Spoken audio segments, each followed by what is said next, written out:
That one video that you've been looking for this entire YouTube to answer your freelance questions, the problems that you face, is right here, because I understand the kind of pain the freelance designers have to go through, and here are all the questions to get it right. Hi, my name is Sandeep, and I've been a creative professional for 22 years in the industry, and I'm going to talk about all my experience as a designer. The first thing is to understand the entrepreneurial mindset, which is very different from what we've been taught in school. You got to wear multiple hats, like being an accountant, being the HR, the designer, the CEO, the sales, and the marketing and everything. You'll have to kind of post in and be present everywhere while deliver your work on time. So it's a multiple hat kind of a game.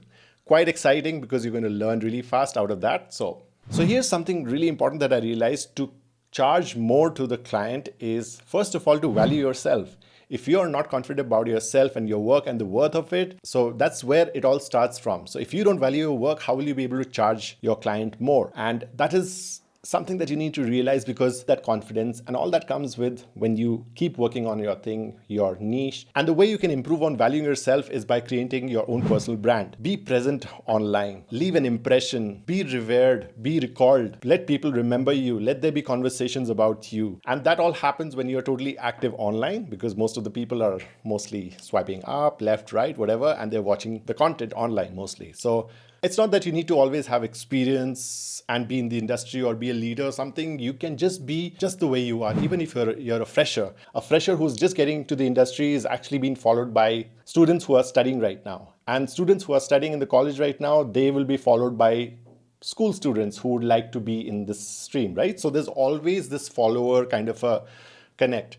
Define a niche for yourself when you start off, because you know what? In freelancing, companies look for problems, and if you have the specific solution, they will want to hire you immediately, and the results will have to be shown immediately. You have to deliver those results immediately. Let's say if you're really good at photography. If the clients want some photography work to be done and you have that niche about maybe, let's say, product photography in fashion, they will contact you for that certain requirement, and then you have to deliver, and that delivery will again keep fetching you more work and work. So the worst part is when people say that I design everything, I have all the solution, nobody comes to them, because nobody wants that general kind of specialist. People want the niche of the niche specific kind of freelance work to be done and outsourced.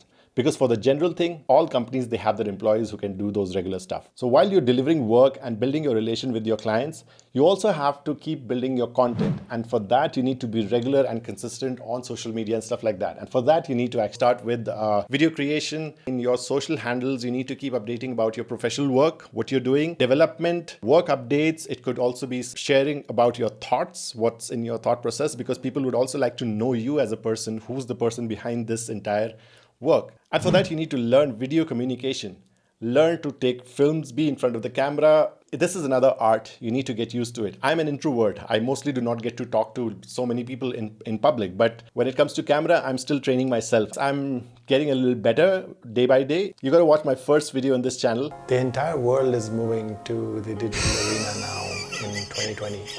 And then come back here and see the difference. So you'll realize that. So it works for introverts as well. If you really like your own private space and you haven't been so social, but you can always practice this, being in front of the camera and talk in front of the camera and speak everything that you like. So this really helps in developing your own personality, your reputation, and your personal branding.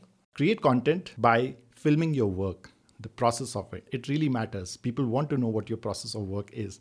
Instead of you just explaining in a presentation how it goes, it does not really make sense, right? Because, but it's better to have a filmed journey of your process.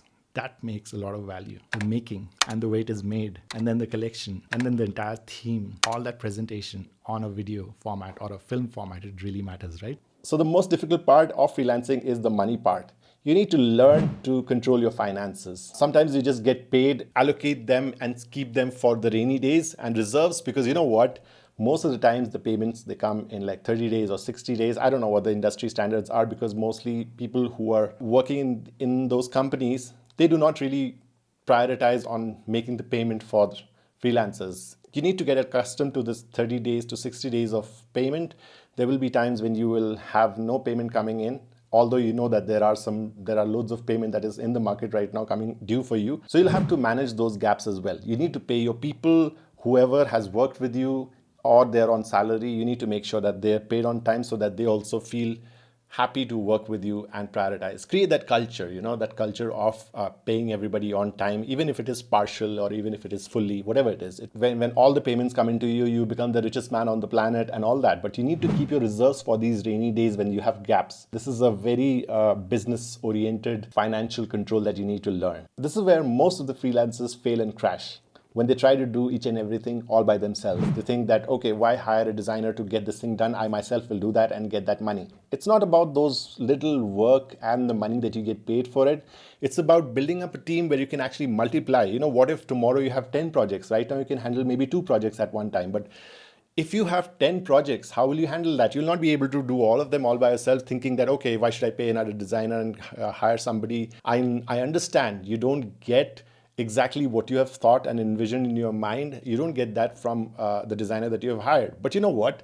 Even if that designer is delivering 70% of that aesthetic or that quality of work, that is more than good enough for the customers. The clients will be more than happy to even have that. You need to get accustomed to that, because you can't expect your hired designer to come up to the level of your work because you specialize in something. But you know what? If you give more time and let that designer also sink in and understand your aesthetics and ideas, that person can come up in some time. You got to give them like 3 to 6 months or projects and all that. Believe in your team, then only you'll be able to multiply. Then only you'll be able to think of it as a business and not as a self-employment. First thing, as soon as a project comes in, think of, okay, graphic design, this person can do. Video editing, this person can do. Keep yourself free for creative thinking, the research bit, and to communicate with your customers, because you're the face of your brand or your agency, right? So keep yourself free for that. You also need time for your self-development. You also need to understand how an industry works and why do they hire freelancers? Why do they contact you in the first place? They don't want to just burn their money. They need something. That's why. It's not about you. It's about their pain point, what they really want. Maybe they want some artwork to be done, which converts into a business. You have to think how the pain point of the company is, what the brand is struggling right now, and you work around those lines.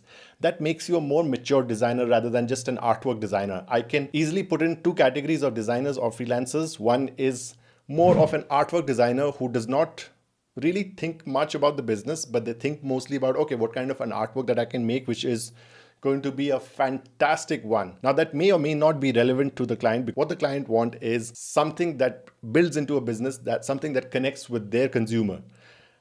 So you got to understand the business of things, whoever you are working with, their side of things, and then work things around those. A freelance designer is a creative problem solver. So remember that aspect and always try to understand the pain point of your client and the company or the brand. As a freelance designer, make sure that you register yourself as a company. Even if you're starting to start off as a solopreneur, you just create a bank account on a current account in your company name. Start off with a company because that's how you will be taken more seriously. Most of the companies and brands, they would definitely like to only work with registered companies. Even if you're a solo artist, even if you are a one person, it's always good to register a company and work under that company. Otherwise, company will feel that, okay, you're doing it as a gap, as a stopgap between a job that you're looking for and the job that you have left, and you have a free time and you're taking this project. And what if you just get another job? You might just leave this project in the middle or something like that. So when you register a company, people take you more seriously. The payment process, invoicing, and all those aspects is taken care of well. Even having your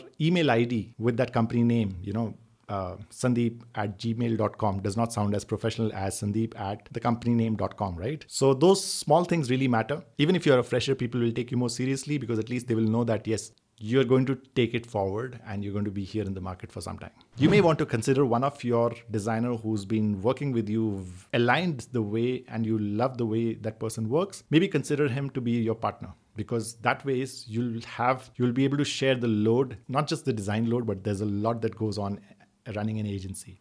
Following up with payments, keeping relation with customers, getting into more collaborations, hiring, working with designers, everything. So there are lots of other things that you need to take care of. If you do it all by yourself, you'll never be able to keep your mind free in your main work. So that's where you need a partner, right? So you can always offer that designer to be a partner. Maybe if there's a large gap between the two of you, you don't need to make it a 50-50% partner. You can make that person a 20% or a 10% partner based on the kind of work that person is going to add into the company, right? But consider to have more partners in the companies. That way you'll be able to share the entire load of it. Definitely consider to now elevate into an LLP format of registering a company, or any format which is relevant for that. I'm not a specialist, but you can always check other videos on YouTube. People talk about how to register a company in different types of company. You can learn about that, but definitely have a registered company which is in the name of both of you. And that ways there'll be entire transparency in terms of how the money is coming, how the designers are, how the team is being taken care of, everything. So that entire mental load you'll get to share with the partner. Take your agency or your freelance designing work as a business and not as self-employment. There's a big problem being a self-employed person, because you know what? First, let me just even tell you what is the difference between self-employed and being in a business. Self-employed is basically when you are employing yourself and you are the one who's working on everything, right? So you only have 24 hours, as I said, in a day, and you need 8 hours to sleep. You need a couple of hours for your family and your friends and personal life. Mostly you end up working, let's say, 8 hours to 12 hours. But then, if you work more than 12 hours every day, you'll burn out in a couple of weeks and then you'll not be able to take it forward. It's always good to take your work as business. Even if you're on a holiday, your work is going on. And that is how you create your business. So basically just the way I said that, employ more people to work for you, more reliable people to work with you, collaborate with people to work with you, and get that output and get paid, and then pay that person on time and things like that. So this is entire business scheme of things is what you need to start learning when you're getting into this thing. Definitely keep a check on your accounts, do the math properly, know if you're on profit or losses also, because most of the times when we calculate everything, including the food and the travel and that personal snack or anything that we have taken, include everything into that math and then calculate. Most of the times we realize that we are on losses, right? So that will definitely give you that confidence to quote higher to the client next time, because you know that nobody would like to work in losses. So that math really helps. Keeping people to work with you really helps. That's where you'll be able to scale up. So think of your freelance design agency as a business and keep it as a separate entity. You are not the company. It's your company who's separately and you're working for the company. I've mentioned this before also, never work without an advance payment. So there's a method to this, which I'll share in the next video coming up. Never work with anyone who's not paid you in advance. So here's the common question that I get asked is, what if the client will not work with me just because I'm demanding for advance? The answer is the client is never going to pay you if the person's intention is not there to pay your advance as well. Because personally for me, if I am hiring somebody for work, it is a bigger load for me to pay at the end because it's a bigger amount.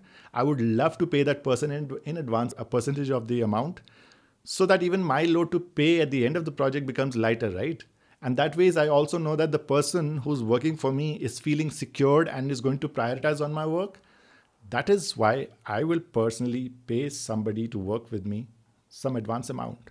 And if the person who's not ready to pay advance to you is never going to pay you even after you've completed the project. Now, the most painful part is you've finished the entire project and now you're following up for money. That person's definitely going to disappear. So it's always better that you don't work with such people. Instead, you work on yourself and improve your work, and then that's where you'll get to work with better people and better paymasters, right? So yes, never work without advance. Take a leave, go for holiday, go take a break, go to your hometown, chill there till the time you get another project and then you come back. That's a better way to be. Freelance designers, these are the top 3 most dangerous warnings that I want to share with you today. Do not work without getting an advance payment. You must be thinking that you're going to build relations by not taking advance payments, but trust me, companies and clients will not take you seriously. The company is going to take all due advantage of it. Then you're going to crash. You are easily replaceable. Whoever's going to come up with better work anytime and may cost cheaper, you'll be replaced easily. Always have a part-time gig going on with you, because freelance designing is not going to get you regular income. If you find this information valuable, then subscribe to the channel and watch all my videos. So there's a method to getting the advance payment in the right way. And for that detail, you will have to watch this video coming up in the next one. And I'll see you till then. I wish you all the best. Do some great work.